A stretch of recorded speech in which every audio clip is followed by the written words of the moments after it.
So with YouTube, it's your boy back with another one. With these true crime. Mom discovered her 13-year-old son just killed someone. See what? Sound crazy, but let's get to it. What do you guys suspect, or what do you guys know about what happened? Police are speaking with 13-year-old Hunter and his twin brother Levi, and while they appear Hunter and Levi clueless now, one of them has just committed a gruesome murder. We need to talk to essentially each of you, and we're wondering if we can go down to the police department. I don't know what's going on. Neither do I. As the weeks-long investigation continues, detectives discover that these are no ordinary boys. One of them has spent years obsessively researching serial killers like Ted Bundy. Now he believes he's executed the perfect murder and can outsmart police. But a series of childish mistakes would cause his violent fantasies to slowly come to light, leaving his family and the entire town in utter shock as the monster they feared turns out to be a 13-year-old boy. Find that fool. Yes. And he needs to die. It's not possible.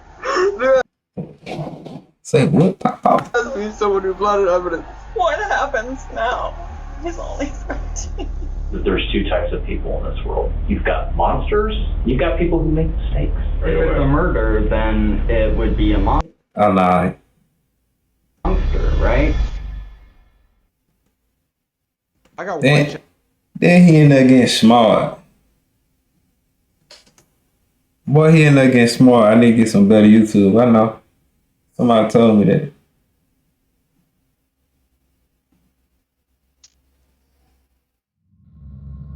It's 2 a.m. in the small village of Fairfax, Ohio, and tonight, a 13-year-old boy decides this is the night he becomes a serial killer. For years, he's been obsessed with true crime content, and with his family preparing to move away the following week, he's finally ready to put everything he's learned into action. Oh, he tripped.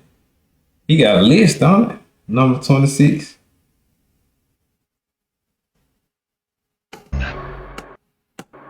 At 2:30 I don't think kids should be having these type of books and stuff. No. a.m., he slips out of his house and walks less than 10 feet to his neighbor's house next door. Once inside, the 13-year-old puts on a pair of gloves, something he learned on YouTube that would prevent him from leaving behind his DNA. He moves silently through the house before approaching the bedroom of an elderly woman. At 2:40, he begins strangling her. Now, why we always going after? I ain't saying we. Why these folks always going after the old people? Every true crime I don't watch with some younger guys that been old people. Like, But despite months of preparation, he quickly realizes this will be far more difficult than he expected. Because when the woman wakes up, she fights back, punching and brutally scratching the boy's face. But just minutes later, the woman is dead, killed at the hands of a little boy. At 3:15 a.m., he's back in his own bed, as if nothing ever happened. well, he look crazy. It's just past 11 a.m. on a Sunday. Many Fairfax residents are returning home from church when the Fairfax police receive a 911 call, unlike anything they've heard in years. 911, what's the location of your emergency? 3919 Germania. I think my sister's might have been murdered. And it might be some blood. I don't know. Okay. She did not respond when I yelled at her. All right, sir, I have help coming out there for her, okay? You know that Okay, thank you. might want to harm her or anything like that? Absolutely nobody. On the line is 61-year-old Sheila Tenpenny, insisting his sister had been murdered. Officer Tenpenny. You know where they came from. Officer Tenpenny. Something almost unheard of in this area. Moments later, first responders arrive at the house, unaware they are not only walking into a carefully staged crime scene, but that the killer is still nearby, watching police's every move. Yeah, let's go ahead and get it out. We'll do confirmation stuff here. It's just confirmed. Hey, I don't know if he believes that she's been murdered, so Camera on. It's on. It's been on since I hit my wife's.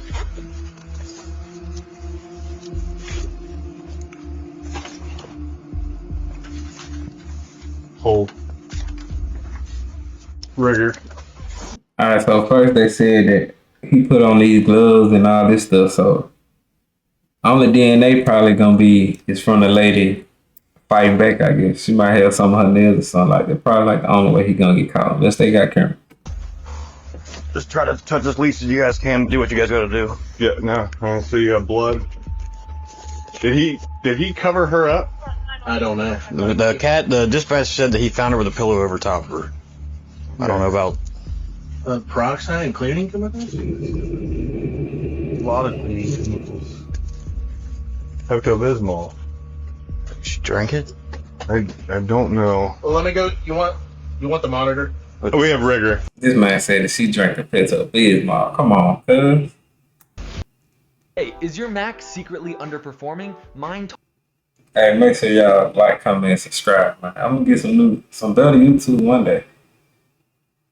Lies 64-year-old Sheila Tenpenny, partially clothed and deceased for what And this video gonna be about an hour long, so y'all lock in.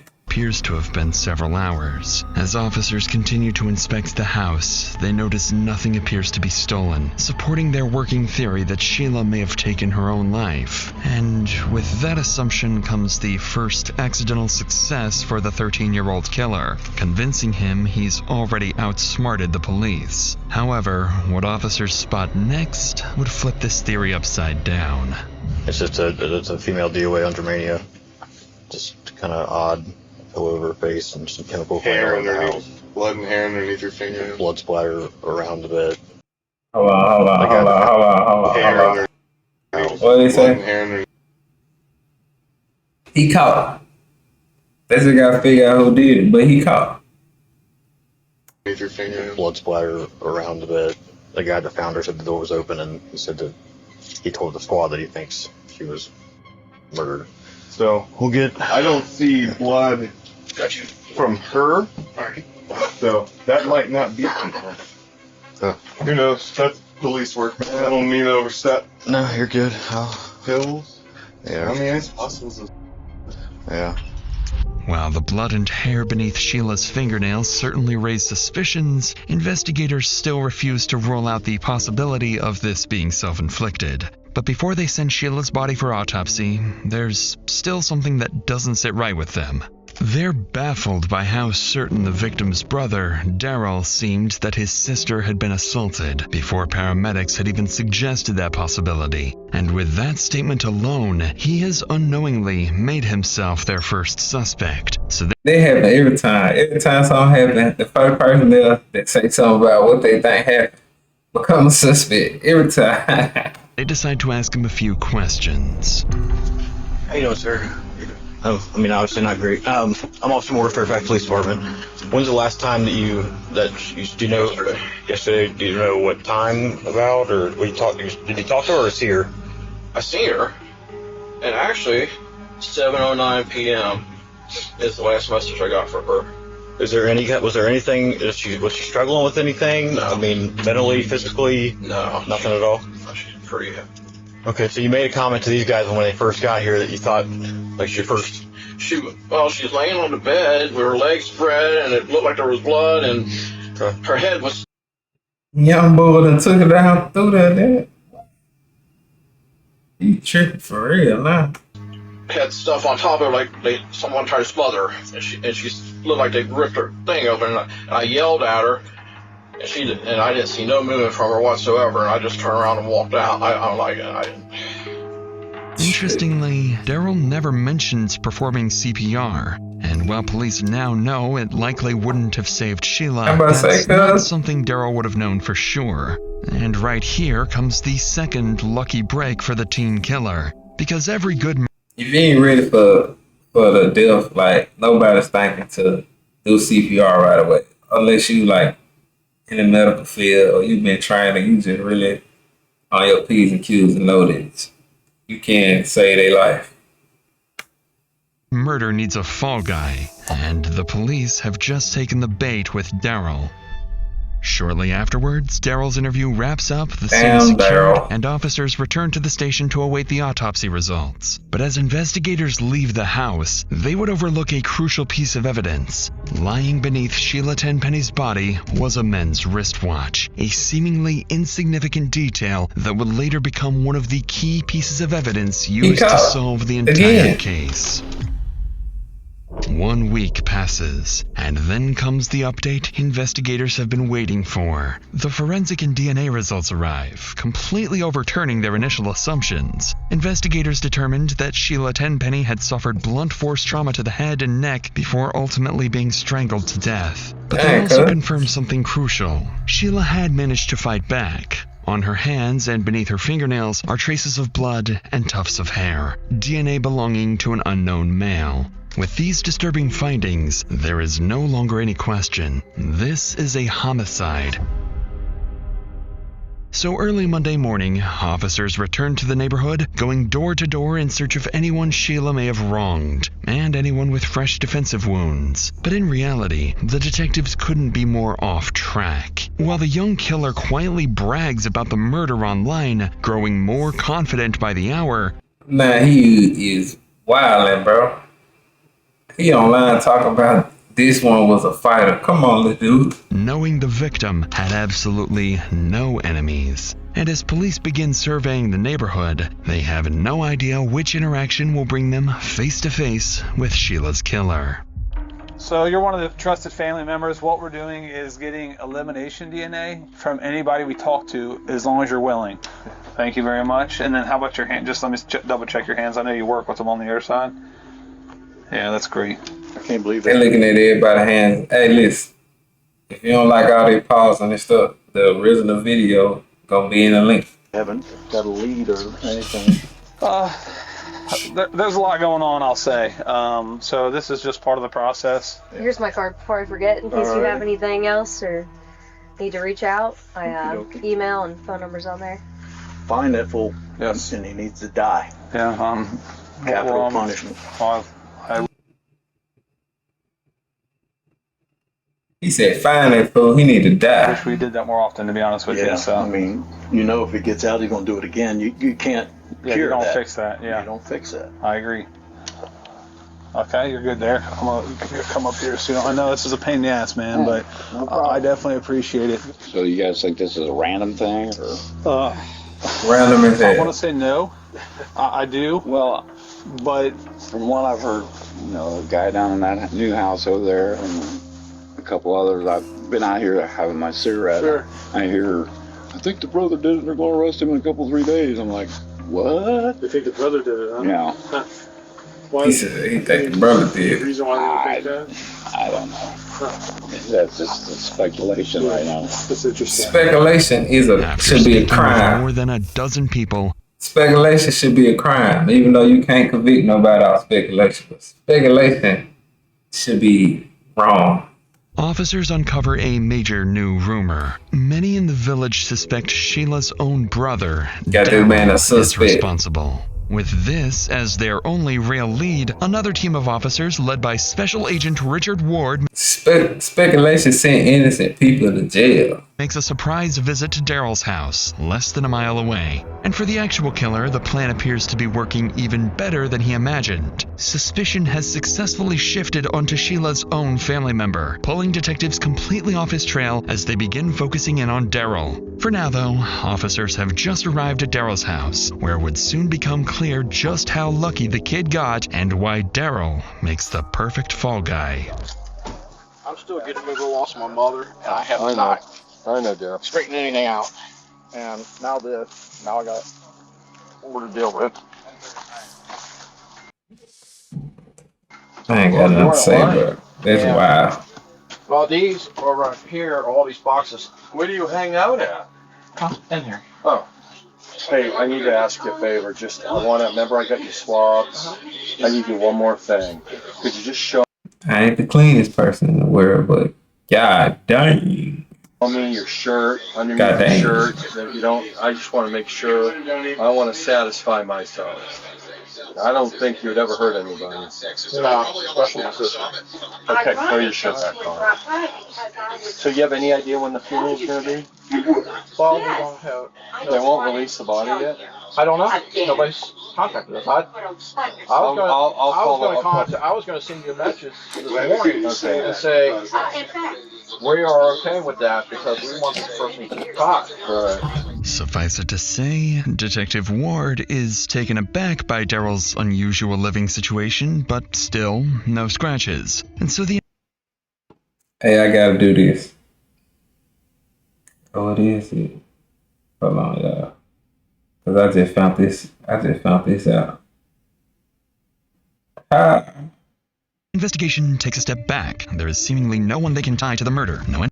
I think they're too fast. Hold on.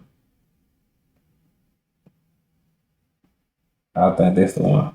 Enemies, no leads, nothing. But that's because they're looking at this crime completely the wrong way. With the investigation at a standstill, officers canvassing the area continue knocking on doors until they reach the neighbor directly across the street, just 50 feet from the victim's home. It's one of the homes where no one answered earlier, and as they approach the front door, the homeowner, Rebecca, steps outside, unaware that, in the next few minutes, her life is about to be turned upside down. So I don't know when it actually happened. I know that we saw like the trucks or cars or whatever on Sunday. So and actually Sunday morning at like 6 a.m. We had to run to the ER because my son, the cat, I guess, was sleeping on his face, and they started.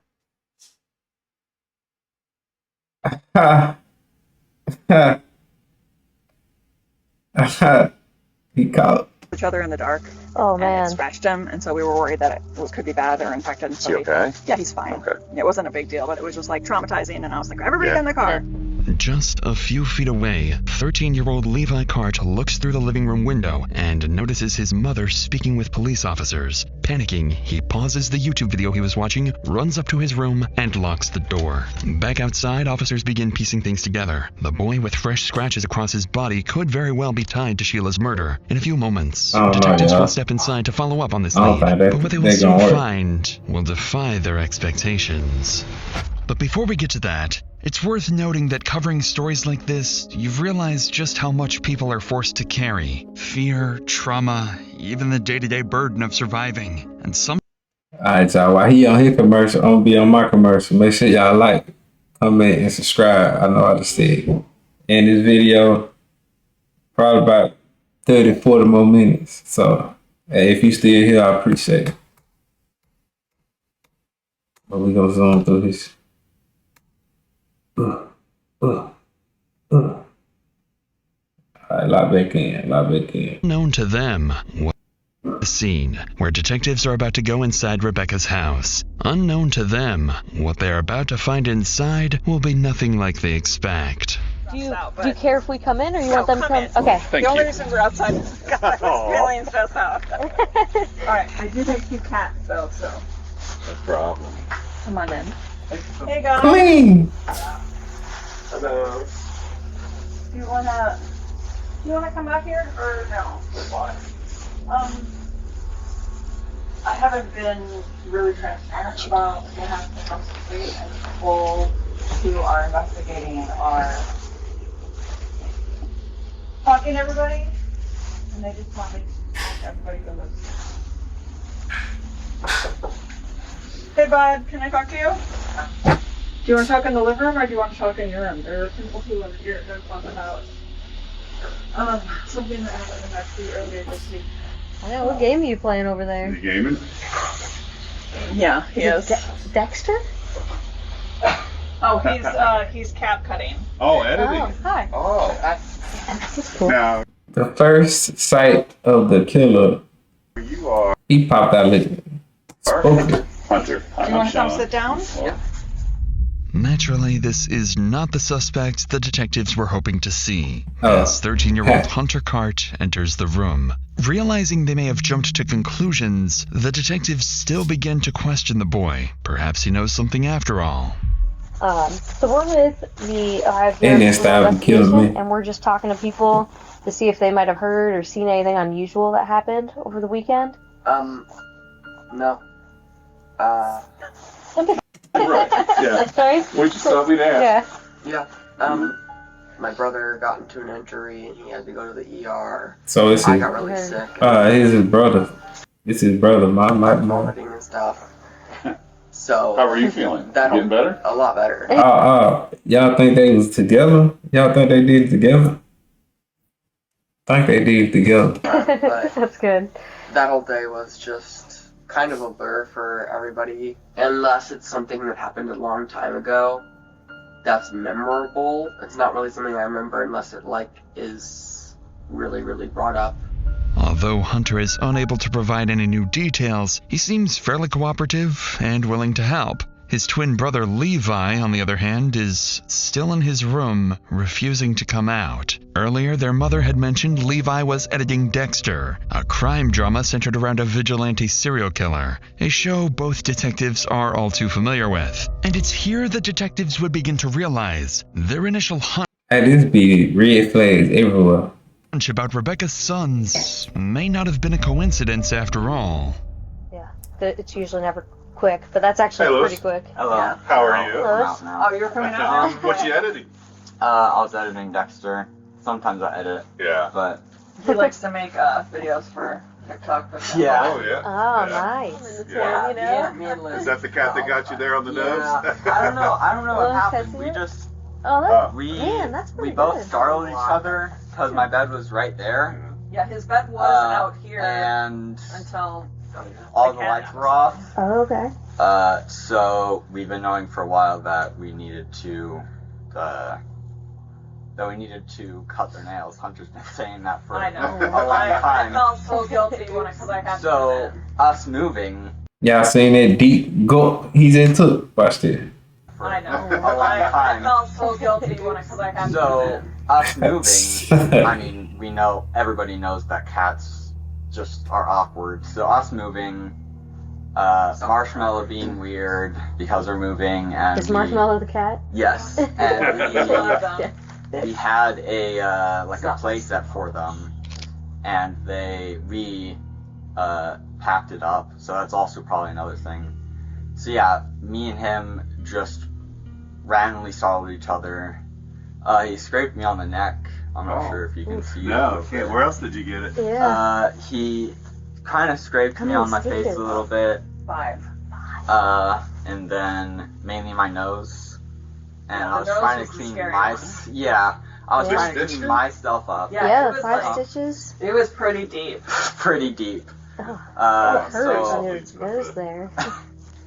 we went back to the house after we got out of the doctor, and then that's when we saw the ambulances. I don't know, a lot of it's a blur because I tried to clean myself up, so I was distracted in the shower. Okay.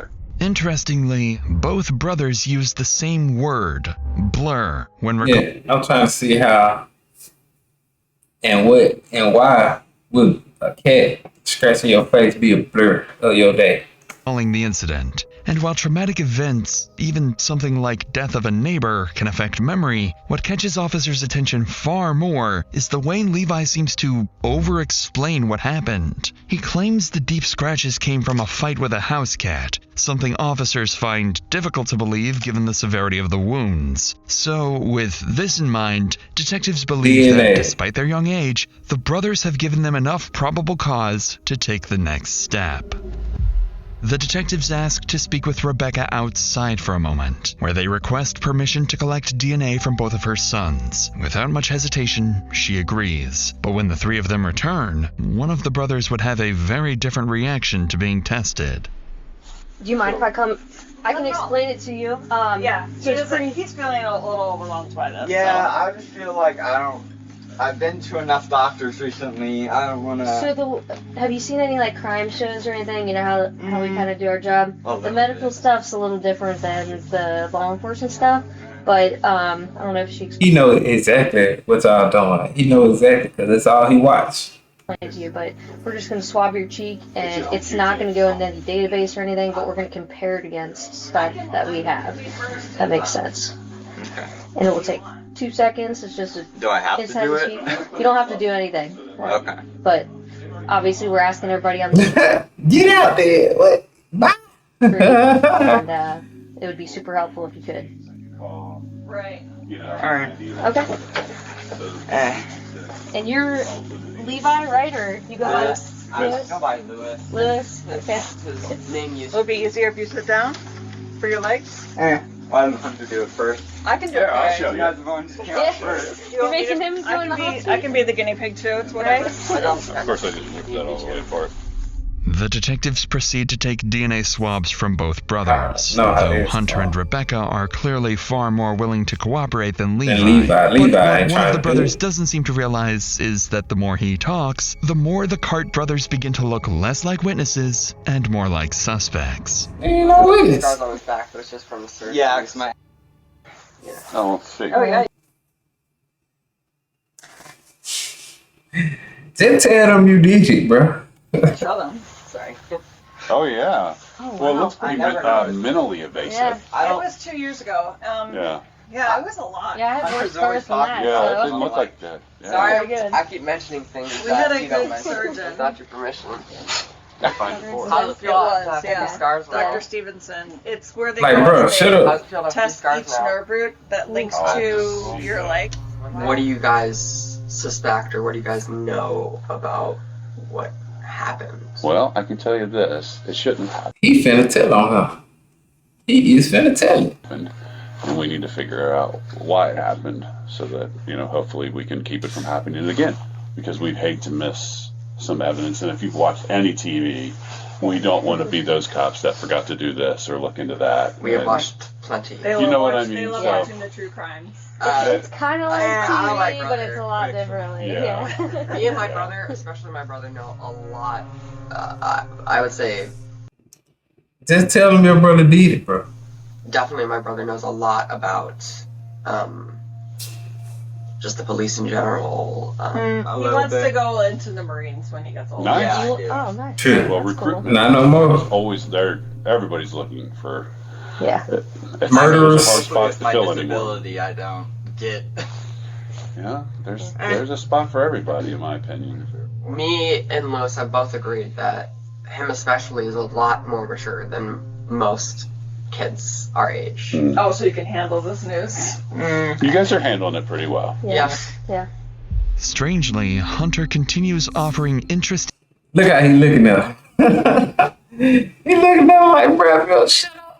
details without being prompted, insisting that the teen brothers are far more mature than most kids their age. And when he brings up Levi's injuries, Levi becomes visibly uncomfortable, giving his brother a long, chilling stare. By the end of the interview, the twins no longer seem like ordinary kids to the detectives. Their fascination with true crime, gory shows like Dexter, foggy memory, and, of course, the hard-to-explain cat scratches on Levi all point towards something deeply unsettling. With DNA collected, investigators return to the station to brief the sergeant on everything they've uncovered. Now all they can do is wait for the DNA results from Daryl, the Carte twins, and several neighbors and family friends to come back the following day. Still believing a deranged killer may be at work, investigators know that until he or they are caught, no one in this quiet village is truly safe.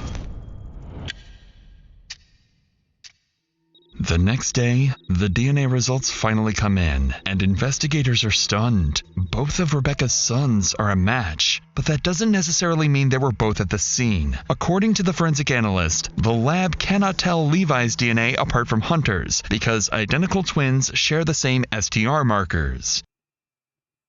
Dang, that's wild. I didn't know that. So basically, Hunter finna tell on Levi without a said 40 times.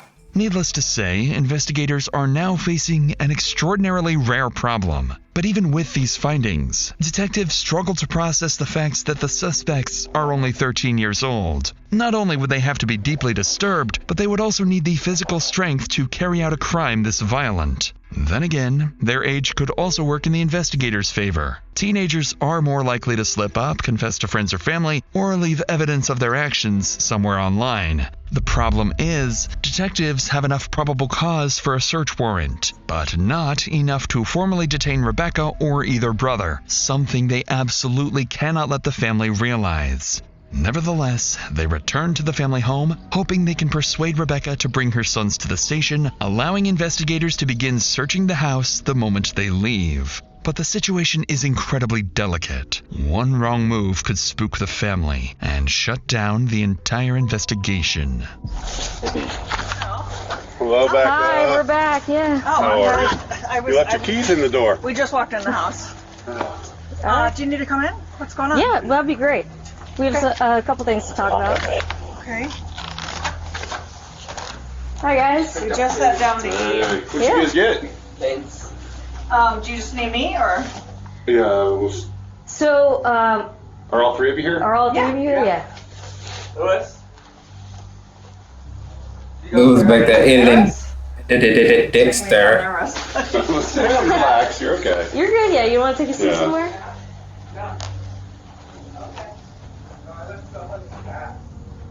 It's okay. I'm gonna go sit down so it's a little less weird. Yeah, come on in. Just relax. Yeah, you guys are good. Okay. Do you guys want to sit down here? You be more comfortable?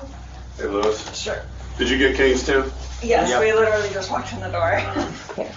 We need to talk to essentially each of you, and we're wondering if we can go down to the police department. Just so we have a better area to talk. He said. So if you guys want, let's put some shoes and socks on, maybe a coat, and then we'll head that way. Clearly, detectives didn't arrive with a strong plan and are instead relying heavily on improvisation. Somehow, though, despite not having their answers fully prepared, they appear to be succeeding in getting the family to the station voluntarily. But that can only work for so long before someone catches on. Do we need to be getting lawyers or something? I'm feeling nervous about this. I don't. You're welcome to call an attorney. Also, like, do we have to go? Is this like a right now thing, or is it We would like you to. Yes. It would make, you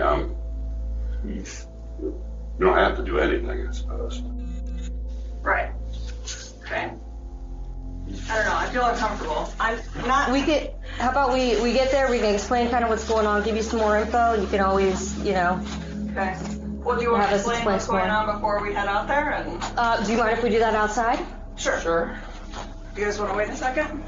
Is that what you mean? Oh. All three of you outside, if possible. Okay. We need to go over some things in the neighborhood with you, ma'am. If we could go back to Fifth so we don't have to sit in the rain. Yeah. And we got some pictures I want to show you. I'll show you and your sons. And there's a bunch of stuff we want to talk to you about. So, Okay. all right, you guys good? Are we under suspicion for something? Or We just want to talk to you. I think you guys could help us clear a lot of things up around here. So, okay. all right, let's go. Hey, Levi ain't going for none of that. Look at Levi. Okay. All right, let's go. Hey, John. Yes, sir. And he'll ride with you. Okay, that works. I ain't even ate yet. Before we get in, I just got to make sure there's nothing on you. It's going to stick me, poke me, cut me. Yep. All right, actually, if you want to step over there to him right there. All right, you can just have a seat right there for me. Do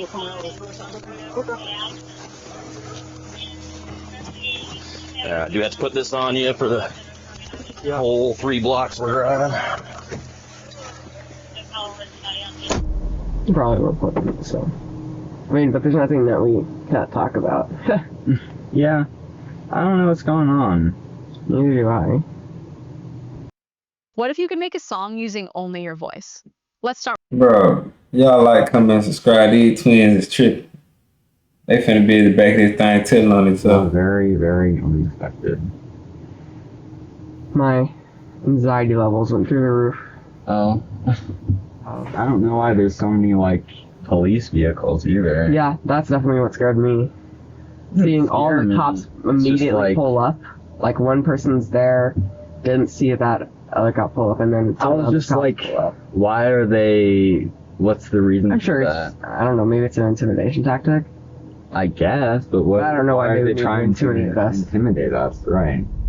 Miraculously, despite the detectives' sloppy handling of the situation and Rebecca's growing skepticism, they still managed to convince the family to come to the station. For now, they've purposely kept the twins together, hoping the cameras might catch something incriminating. Right. But the brothers have seen this tactic before and say nothing, foolishly convinced they're outsmarting the police. Investigators have also just confiscated their phones and obtained house keys from Rebecca, allowing them to begin searching the home for any evidence tying the boys to the crime. But despite these small victories, this is where detectives would face a major reality check about their strategy. Upon arriving at the station, the twins are quietly escorted through a separate entrance and separated from their mother. The twins don't seem particularly worried, calmly following detectives into the interrogation rooms. But for Rebecca, the situation is very different, because the moment she's finally informed that her sons are about to be questioned, Now I'll be looking. Is that a bruise on her neck? without her present, all hell breaks loose. I don't want food. I want to get our lawyer and have my children stop being questioned without a lawyer present immediately. Okay. So let's make that happen. I don't know who's doing what where. Nope, but I can Yep. go get that figured out for you. It needs to happen right now. Yep. Okay, yeah, I'll go today. I got it. Then my slippers. We just got home from the doctor's office. Those and look canes. so comfy. They are comfy. Amazon? Not, yeah. I find those things on Amazon. People are so against it. Really, I know you're being friendly. I need to know my Mama ain't trying to hear none of that. What? Mama ain't going for none of that. children are not being questioned. no. That they have a lawyer. You didn't let us know that we were being detained. You're not being detained. You're free to go. No, you didn't let us know that you were detaining my children. They're free to leave. You did not. Right now? They're allowed to leave right now. Let's go. Right now. Right now. You said they're allowed to leave. Yes or no? You cannot take them. Clearly, this is not how detectives hoped things would go. Rebecca is furious, and not without reason. The detective just admitted that the boys are free to leave, yet does nothing when Rebecca demands exactly that. On top of that, her phone has been confiscated, making it impossible for her to even call the lawyer. It's here that the risk behind the detective's strategy, or lack thereof, becomes impossible to ignore. The advantage of this approach is that by withholding the real reason the boys are there, detectives limit the information the suspects can tailor their stories to, making contradictions and inconsistencies much easier to catch later. That said, when those suspects are minors and detectives need their mother's cooperation, this strategy can quickly backfire, undermining trust and damaging the legitimacy of the entire process. And unsurprisingly, Rebecca's outrage is only beginning as she storms out of the interrogation room in search of anyone willing to tell her what's really going on. Are you accusing them of murder? I am not. Is that why they're being detained? Because they're under suspicion for murder? They're questioning to find out if they know any additional details. How would about they it. know anything? Unless don't- you were accusing them of I don't murder know and what you think they that they know. murdered someone. So that's I'm saying our this whole charade, the way we've gone about this and approached it and slowly showed things to me because I've asked questions and not because you were transparent, is not okay. It literally just Mama is on a top. says we have the ability to search all of your belongings. It doesn't say For what reason would they want to search the boat? it says for murder. Because we're investigating the murder of the neighbor. Yeah, and my 13-year-olds have not murdered anyone. Okay, well, we're trying to find further information that was divulged yesterday to put the pieces together. So I'm not going to be told anything.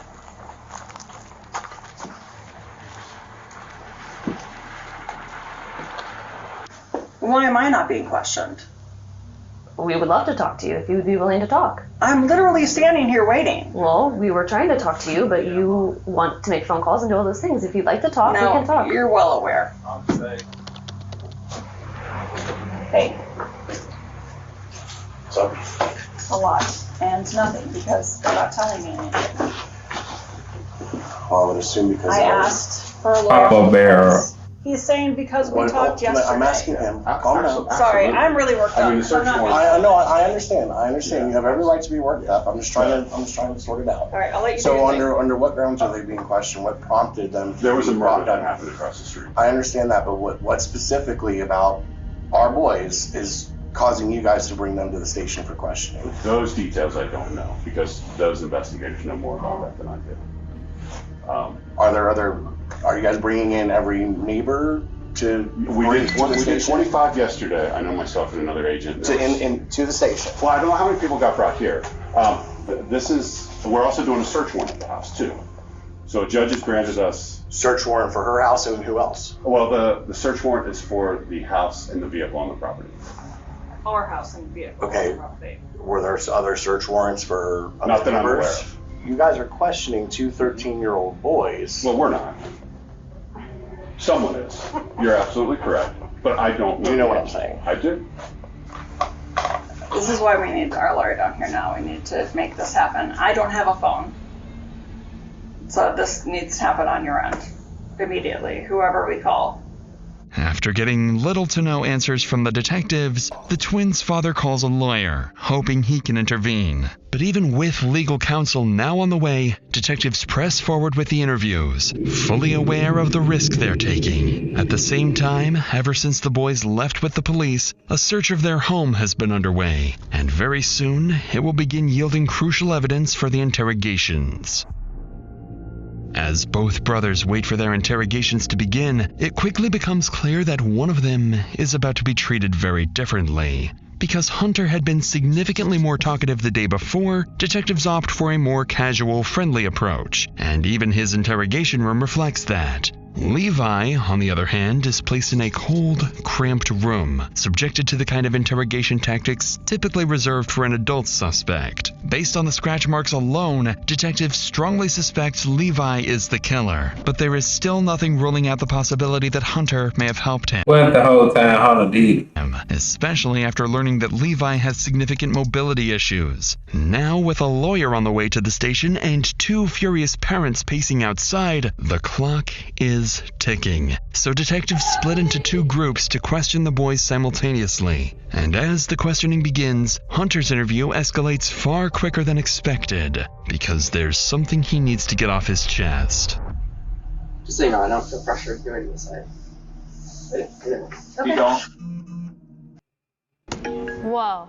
Hey, make sure y'all like, comment, subscribe. Appreciate y'all. 44. If y'all still here, bro, because like these videos be long. I understand. Of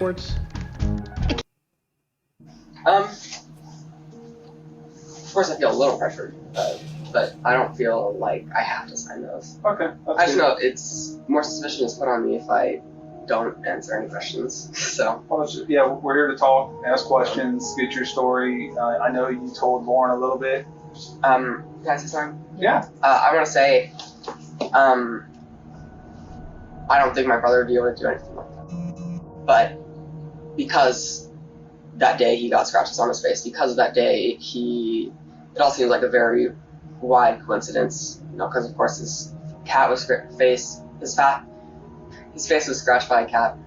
We talked about it, and it certainly looks like Lewis has some, like, the coincidences are there. At this early stage of the interview, Hunter, completely unprompted, begins talking about the scratch wounds, which he believes are the most concrete evidence against his brother. But while he frames it as a coincidence, back at the house, police executing the search warrant notice something that immediately casts doubt on the story. On Rebecca's bed, they find the family cat, Marshmallow, sitting completely calm. But more importantly, the cat's claws seem far too small to match the injuries on Levi. This information is relayed back to detectives at the station, where Hunter and Levi are being interviewed. And while Hunter appears eager to talk, Levi's interview is moving far more slowly, as detectives focus on building rapport and choosing their words extremely carefully. So seeing just how much more talkative Hunter is, investigators keep their focus He's sitting there with a Michael Myers shirt on. He can offer further insight into his brother, or perhaps even turn on him. He had extra, like, red scratch marks on his face I mean, that seems obviously suspicious, but like I said, I don't think he could do something like that. I'm gonna keep saying this, but this makes me feel really upset because a lot of evidence is piled up against him, but like, I mean, I don't know if you guys suspect him of anything, but I truly don't believe he could do anything like that. Even though he has all these things. He's never talked about anything like that with you? Because we agree Anything with like you what? about hurting somebody, or when he gets triggered, he gets upset and acting out and just saying things, or, you know, I don't know how he behaves when he's triggered. No, like I said, no, he doesn't behave weirdly when triggered. He just doesn't. He's just quiet. It's upsetting for him. Like, he started crying when he got back to this house because he said he never gave us an explanation as to why he's triggered, but. Interestingly, although Hunter describes the suspicious behavior he's noticed from his brother, he continues to insist that Levi could not actually be responsible for the murder. But detectives can't tell whether his reaction is genuine or part of a calculated effort to distance himself from the crime. At this stage, though, they're fairly certain Levi is the culprit and decide it's time to stop speculating and focus on something more concrete. So they turn to a key piece of evidence Hunter can't deny. Something they had kept hidden from the twins. A watch recovered from beneath Sheila's body. One investigators initially dismissed, but now strongly suspect belongs to one of the two boys. And whether he realizes it or not, what he says next would seal their fate. You recognize that? That's Lewis's farm. That's Lewis's watch. Lewis's watch? Yeah. Lewis out of that. Okay. Alright. What do you think about that? What do you mean? Okay, let me widen it out. That's the picture. What do you think that's a picture of? Try to take some deep breaths, okay? We don't have any of those blankets. Right. It's not your house. No, I remember him saying that he lost his watch. And when did he say that? After he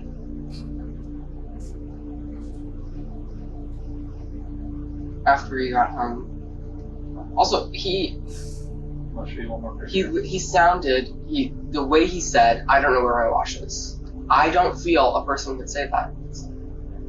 A person would say it that way, knowing that, you know, they wore their watch if they did that.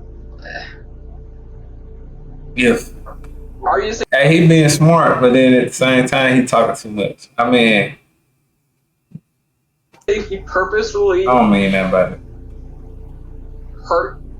We don't know what his purpose was. We just Is know there- he made a mistake. How would he even do that? He's fucking disabled. That's a great How would he I know. sneak out of the house, get into the house, stab somebody? Is it true that them? Is that true? Did you find DNA evidence? We're not gonna. Yeah. So. There's no way he would do that. There's some stuff that happened that we can't give you details There's about. no way. You have There's to no way. from the beginning. If he. Apparently, you can go from 0 Dang, bro.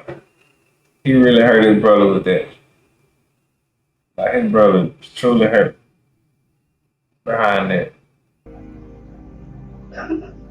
There's no way.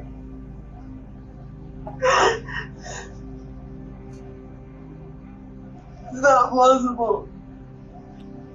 I'm trying to figure out how it works. I thought that you can interrogate minors with their parents, but they want to let their parents back, and they still really they got all this everything they need before the lawyers even get there. There has to be someone who planted evidence. There has to be some misunderstanding. At the thought of his own brother being responsible for the murder, Hunter appears to completely break down. Detectives realize he's now too emotional and overwhelmed to provide any more reliable information, so they decide to end the interview. Despite failing to secure a confession and not fully ruling him out as a suspect, still, they've learned something important. More insight into Levi, and confirmation that his watch was indeed at the scene. But just outside the interrogation room, the boys' parents continue arguing with deputies. And with a lawyer coming to intervene, investigators are running out of time. If they want to secure an admission before the interview is shut down, they know they need to raise the stakes with Levi. So the detectives interviewing him finally move on from building rapport and shift the conversation to the scratches, testing whether his explanation matches the one he gave the day before. Do you know what we're investigating? I mean, I know something happened down the street. Across the street? Across the street, right in front of me. Right. A woman was murdered, right? So we're trying to find out what happened. I mean, I've already talked to FBI investigators. My cat had randomly woke me up with all the lights off, like sitting on my neck. So he like scratched my face. I felt very bloody, obviously. There was a lot of scratches on me. Usually, because of my disability as well, I used like a shower chair. See, he gonna talk himself right into it. Yeah. Because I can't really stand for that long without getting like super fatigued and falling, or just like walking around for too long. I didn't use the shower chair because I didn't want to make a bunch of noise and make anybody up. Right. So I ended up literally falling, and I fell and like hit my head on the shower hose. Where'd you hit it at? I think like around here, like right here. Jeez. So I don't know. Did that cause you to bleed more? Yes. As Levi once again over-explains the incident, detectives notice he makes a point of emphasizing that the injuries became worse after he slipped in the shower. But something else in Levi's account immediately stands out. After mentioning his medical condition, detectives recall reviewing his records and discovering that Levi has cerebral palsy. This brings the detectives back to an earlier question. Not only is Levi just 13 years old, but his disability raises serious doubts about whether he was even physically capable of carrying out such a violent attack on his own, especially considering Sheila fought back. Investigators know Hunter is physically stronger, has no disability, and shares many of the same interests in true crime as his brother Levi. At this point, detectives are realizing they may have prematurely cleared Hunter, treating him more like a witness than a suspect, and in doing so, may have lost their chance to implicate him. But with the pressure mounting on Levi, this may be the perfect opportunity for him to turn on his brother. And for the first time during his interview, the bond between the twins is about to be truly tested. We get in, and like 15 minutes later,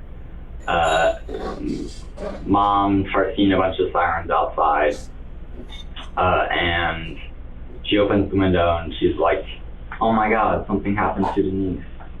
And me, already in a panicked, weird state, I kind of started feeling emotionally triggered. And when she said there was a bunch of ambulances outside,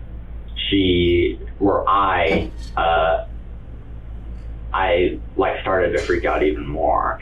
I just felt even worse because Mom had said that something had happened to Denise, our neighbor, right in front of us.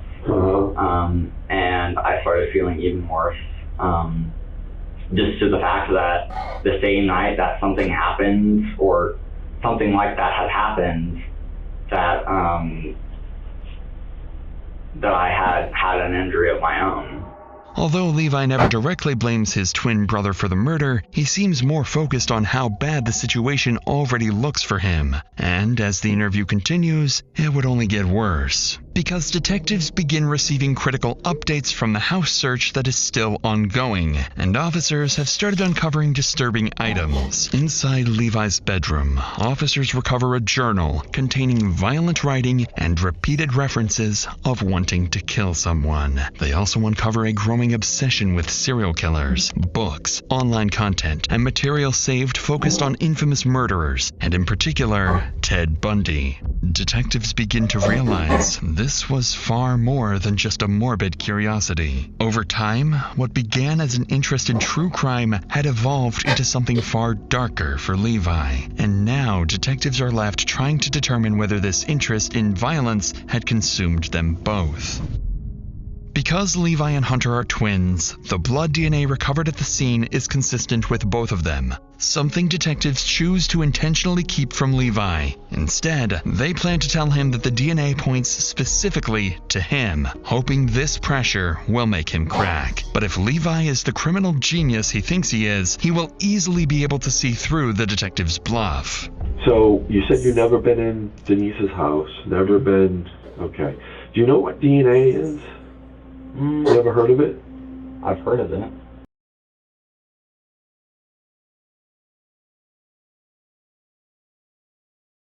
Your blood would be in Denise's house. No, I don't know why it would be in my house. It's I not mean, in her house. Yeah, that's what we're trying to figure out. That's why we're even here right now. Oh. Remember we got those swabs from you? Mm-hmm. Well, we compared that to the blood in the house, and it's not only her blood, it's your blood mixed in with it. Wow. Through DNA testing. I don't know what explanation I could give you or even come up with that would be equivalent to how that would happen. There's only one person here that knows, and that's you. How do you know that? Because there's no other way that part of you can be in that house without you never being in there. I can agree with that. Right? So that's why I just need an explanation as to how. I'm just trying to wrap my brain around it. You know? Well, I'd have to wrap my brain around it first. Yeah, so that's we need to wrap around together. Mm-hmm. You know? Can you help me with that? I can, if you help me. I can help you if you help me. How do I help you?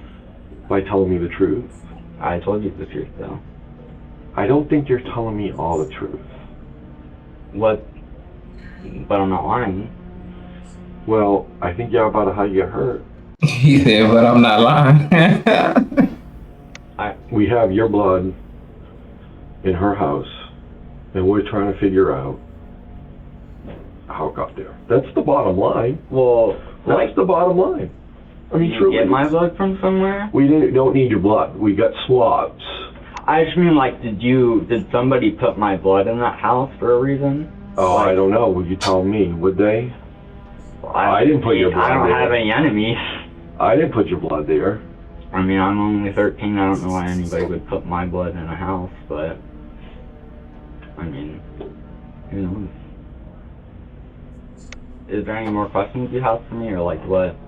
Well, I want to get past this, and we're not getting past it. You don't know, I don't know. So we're not resolving anything. Well, I'm not sure if we can resolve it if I don't know and you don't know. Does you know? I mean, listen, I wholeheartedly believe that there's two types of people in this world. You've got monsters, and you've got people who make mistakes. I think I disagree with that, personally. Help us explain that. What do you disagree with about that statement? I just think that, you know, there's a lot of different types of people in the world. There's not monsters and people who commit mistakes. Well, I'm simplifying things in terms of, you know, a crime, a murder, right? There's two types of people who would commit a murder. There's a monster, and there's people who make mistakes. Like his example of the... Got carried away. Well, if it's a murder, then it would be a monster, right? Not necessarily. You don't think so? No. Still believing he's in control of the situation, Levi never asks for a lawyer or even his mother, and unsurprisingly, fails to catch the detective's bluff about his DNA. But while Levi remains convinced he's outsmarted the police, he has no idea that while the evidence uncovered in his room is already damning enough, what detectives are about to find on his phone will destroy any chance of walking free. Because before long, detectives would receive the final and most crucial breakthrough in the investigation. After searching the brothers' phones and social media activity, it begins to uncover a disturbing picture. Just one day after the murder, Levi... Why do we got phones? Why? Levi writes, "This one was a fighter," and detectives realize this wasn't a spur-of-the-moment act. Levi had been planning a murder for months, with searches of how to choose the perfect victim, how to strangle someone, and how to defeat a police interrogation. And they would uncover even more evidence tying Levi directly to the scene. Not only was the watch confirmed to be Levi's, but inside his room, they discovered a shirt covered in Sheila's blood, and gloves matching the ones from the crime scene. Now, even without a full confession, detectives know they have enough evidence to formally charge him. With this, both interrogations finally come to an end, and as a detective steps out to inform the parents that one of their young sons is an alleged killer, all they can do is stand in shock, silently waiting to hear their son's fate. Yeah. This is their dad. It's nighttime now. Where the boy at? I'm Special Agent Ward with Beast Bureau Criminal Investigation. You see two of my colleagues here, my other colleague. Now, there's some certain things I'm going to tell you that we have that are bad. Okay? Alright, that watch that we showed you was under her body. What? What? Yeah. No. Okay, I have more things to tell me. Okay, I don't know what in the world happened. We're not talking to him anymore. I mean, he doesn't want to really talk anymore. I don't know what happened. You can keep talking. Well, we have a lot of other evidence too. I'm just trying to figure out what the world happened. I don't know. No. No.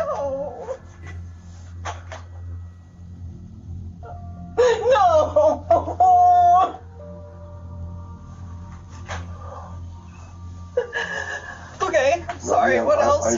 I'm not doing this. I don't think you are. I'm just trying to do my job, I'm and in so are my shock. colleagues. What happens now? I'm consulting with the Hamilton County Prosecutor's Office. He's only 13. Oh my god, oh my god, oh my god. I know, honey, I know. Okay.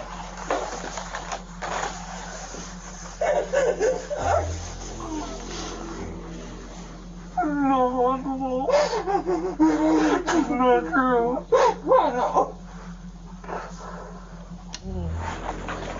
Oh god, I feel like such a over being so stern. I never.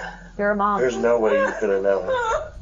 After finally learning what their son had done, Levi's family are left to come to terms with a devastating reality. With the overwhelming evidence against him, on November 10th, 2025, Levi Carte ultimately pleads guilty to aggravated murder, aggravated burglary, and strangulation in the killing of Sheila Tenpenny. And because of his age, Levi receives the maximum sentence allowed under juvenile law. He will remain in a juvenile until he 18 years old.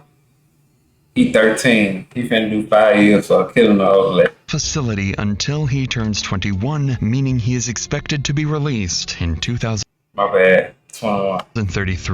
But for Sheila's family, the outcome still doesn't feel like justice. Under juvenile sentencing laws, Levi cannot legally remain incarcerated beyond that age. And at Levi's sentencing, the lead investigator warned the court, telling the judge he made a mistake. It was good luck for us that he did, but in the future, is he going to learn from those mistakes? That's what I'm concerned about. For the detectives involved in the investigation, there remains a terrifying possibility that Sheila was not the end of Levi's violence, but only the beginning of what he could be capable of. And while this case left Ohio shaken by a killer no one ever expected, our next case unfolds somewhere danger is never supposed to reach. Inside St. Vincent North Hospital, more than a dozen gunshots sent patients and doctors into lockdown as SWAT. Alright, y'all. Appreciate y'all if y'all still here. Levi crazy. They probably gonna try to get, well, they can't get a little brother because he already took it. But that's wild, bro. He only finna do 13 to 21 in jail for killing somebody. Like,